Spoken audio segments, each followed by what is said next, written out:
Hello guys, magandang hapon. Ngayon, ang ituturo ko ngayon kung paano mag vocal recording na ang gagamitin mong playback is video doon mismo sa software natin sa Cubase.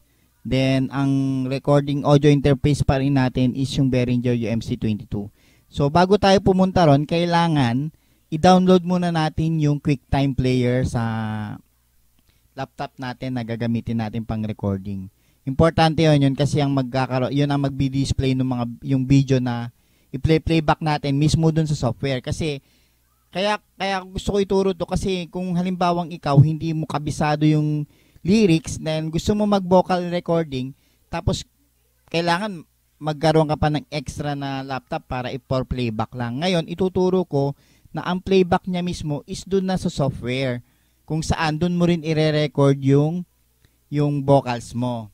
So, ganito muna ang gagawin natin, no? Kailangan naka-install na i-download muna natin QuickTime Player, then install natin. So, ise-set up na natin yung video playback. So, punta muna tayo sa devices,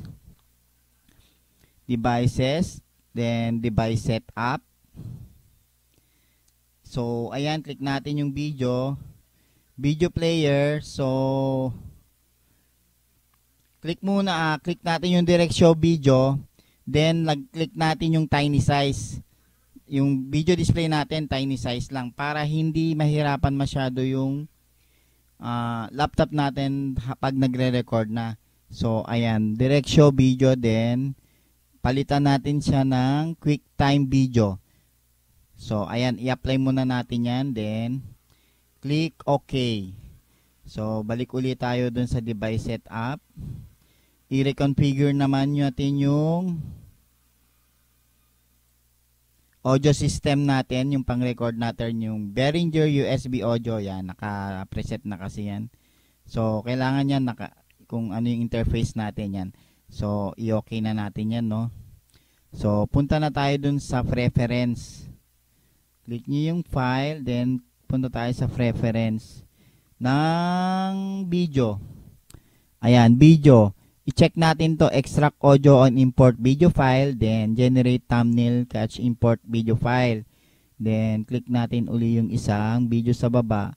Then, show video thumbnails para makita natin yung pag nagre-record na tayo. So, okay, 3 MB. Pero, pwede natin increase yung size nito.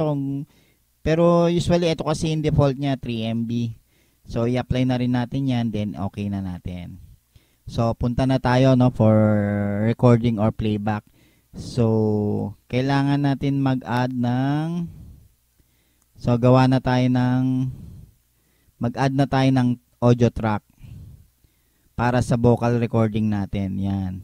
Yan yung vocal recording natin. Then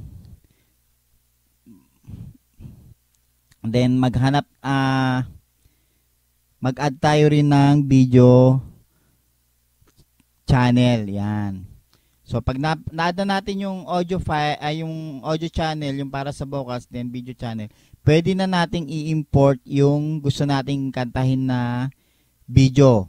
Yung karaoke file na may lyrics. So, punta tayo sa file, then import, then click natin yung video file. So, punta tayo doon sa folder nung mga -1 natin. Hanapin natin. Halimbawa, ang gusto mong kantahin is yung Sana ni I Belong to the Zoo. Sandali, hanapin ko.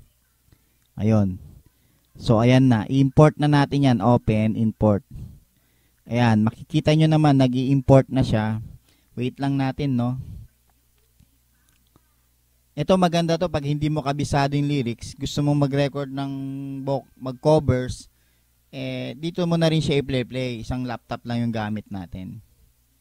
Meron siyang on-screen monitor. So, click na natin yung okay. Ayun na siya, oh. Lumabas na yung hintayin lang natin, oh. Binabasa niya pa lang.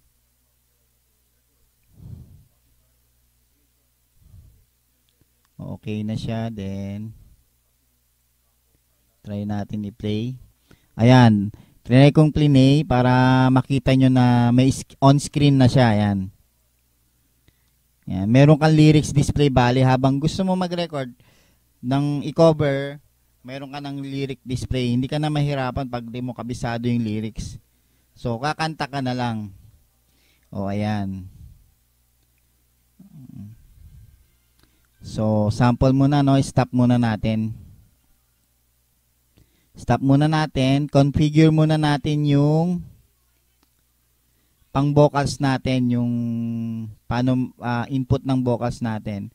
So, stereo in, mono in, left. Yan yung manggagaling yung vocals natin. Para makita natin yung vocals, ayan o. I-arm natin yung yung monitor ng vocals. Ayan, nakikita nyo may signal siya doon. So, pwede na, possible na. Then, kung gusto mo nang mag-record, i-arm mo na yung i-arm mo na yung record na to, yung kulay pula. I-on mo na yan. Tapos, ito ang pipindutin mo kung gusto mo na mag-start ng recording. So, medyo i-bypass na lang natin, no? Yan, mahaba yung intro eh. So, sasample ko lang ng recording, no? So, i-start natin yung play, then record na. So, ayan, nagre-record na bale. Pwede mo na siyang kantahan habang nagre-record ka na naririnig mo yung umuwi lang, tila bang lahat nagbago na. So, yon. Stop na natin, no? So, ayun. Dito pa lang, hindi ka na mahirapan mag-covers kasi andito na rin mismo yung lyrics. So, ang input dyan, wag mong kakalimutan na i-reconfigure lahat yung device natin. Sundan nyo lang yung device. Tapos, yung audio system, audio interface natin, Behringer ASIO. Then, okay na rin yun. Then, click mo yung sa video rin. Video player mo, yung QuickTime Video. So, dapat naka-install talaga yung QuickTime Player kasi yun, doon talaga mag-a-appear doon talaga mag-a-appear yung video display natin na siyempre pag kinanta mo na, doon na may lyrics ka na. So, doon na natin siya magagamit sa isang software lang. Doon mismo sa recording software, yun na rin yung playback natin ng -1 na may lyrics. Kasi yung ibang ginagawa, ang playback nila is kuan lang siya, yung MP3 lang, wala kang lyrics. So, pag hindi mo kabisado yung lyrics, siyempre, mas maganda kung para ka lang kumakanta ng video okay. Na nire-record mo ngayon yung gusto mong i-record na kanta. So, sana guys, naintindihan nyo, no? Medyo, kung mabilis, meron naman kayong magtanong sa comment lang. Tanong nyo na lang sa comment kung ano. Pero ang ginagamit ko lang kasi, ang kabisado ko talaga na software is yung sa Cubase. So, kung gusto nyong ganito na may monitor display na habang nagko-cover kayo, meron na kayong monitor display, may playback ng video na doon na rin ang playback, mag-download na rin kayo ng Cubase na software for recording. Siyempre, ang gamit natin dito is yung Behringer UMC22 na recording software natin. Kasi, at least yan yung playback, meron din siyang monitor. Habang naririnig mo na rin kung naka-headphone ka, nag-playback ka dito sa software mo, makita mo na rin na maririnig mo na rin sa headset mo yung playback ng music din. Pwede ka nang kumanta. Ayan. Sana naintindihan natin guys, no? Tsaka pasensya na kung masyadong mabilis or ano man. Basta kung may tanong man, mag-comment na lang po kayo dito sa baba.